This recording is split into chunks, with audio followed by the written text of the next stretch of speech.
Yesterday on the shuttle bringing me from the airport, we delivered an elderly lady to Kensington, and when she found out that she would be delivered directly to her door, she said, "That's right on, far out."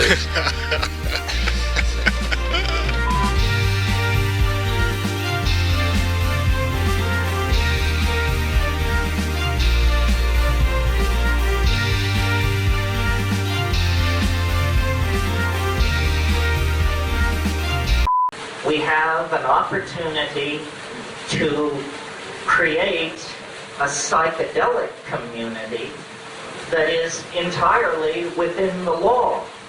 No laws need to be changed, and no laws are broken if we avail ourselves of this stuff, to manufacture it, to transport it, to use it, to explore it for psychotherapy, to do it on stage, as I'm about to do.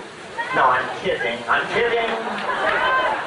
Steady, steady. Easy. I did a weekend at Esalen last weekend, and some people were up from LA, and they said they had played my tapes for someone, and after listening for about an hour, this person said, "Does he ever make sense?" As far as what DMT sounds like, it sounds, somewhat like this.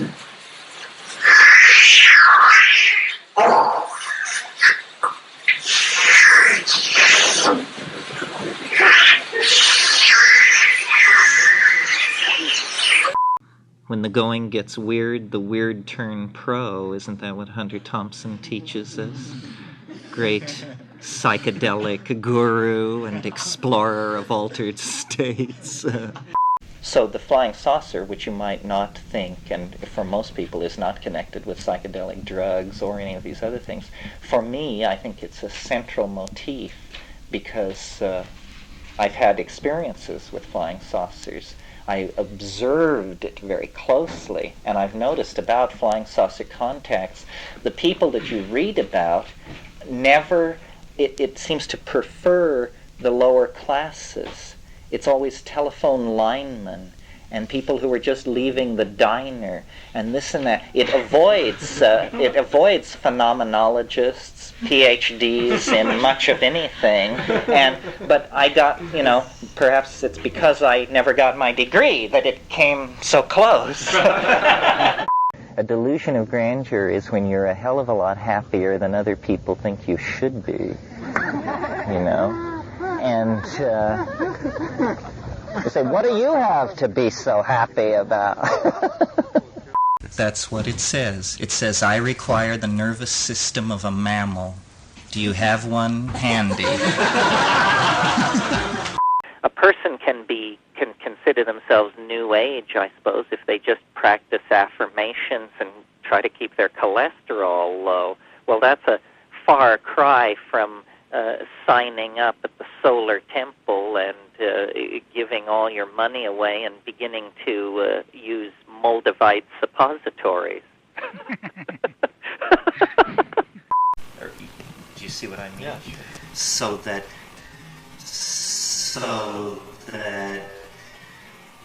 when you draw, obviously, we all are at different places in our time wave. Otherwise, when I'm happy, you'd be happy.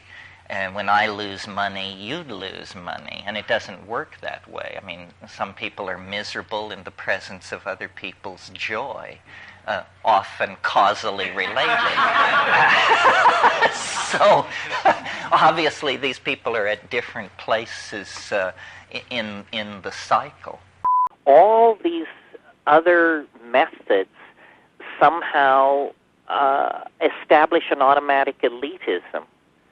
That those who advance must necessarily be somehow better. And in the psychedelic world, we know those who advance are not better, they're braver. The revolution that wanted to give everybody LSD also wanted to have sex in the streets. This was a banner. I've shouted it myself through the streets. But hey, is that going to do a lot for relationships? to have an orgy at the corner of Bancroft and Telegraph? Will this make us all better able to relate to our significant other? I'm not sure. What would it be like, or what lessons could we draw if we were to get all hyped up, create a green world, save the rainforest, and on December 22nd, the sun explodes? You know, this would be a rather wry comment on the nature of the political and consciousness-raising enterprise. Our subconscious awareness of these systems of temporal resonance operating around us. So, you know, as I look out at a crowd like this, if I let myself go, you know, I notice that Kant is sleeping in the corner, and that Madame Lafarge seems to have just come in from the baths and taken her seat, and Cleopatra is headed for the John, and so forth and so on. How real is this? Who knows? We were laughing the other night, some friends of mine and I, over the revelation on the internet on the part of a certain sect which guards its privacy very highly. It was revealed against their wishes that the central teaching of this sect was that God is a clam on another planet. And we were just puzzling over, you know, just how such a teaching and how its impact could be correctly managed. We have the most powerful ally which the traditional shamans had, and that is the plants. The plants teach. Fundamentally, shamanism is a one-to-one relationship between a person and a plant. And if you know what I mean, you know what I mean. If you don't, it just sounds like somebody's advocating that you talk to lettuces.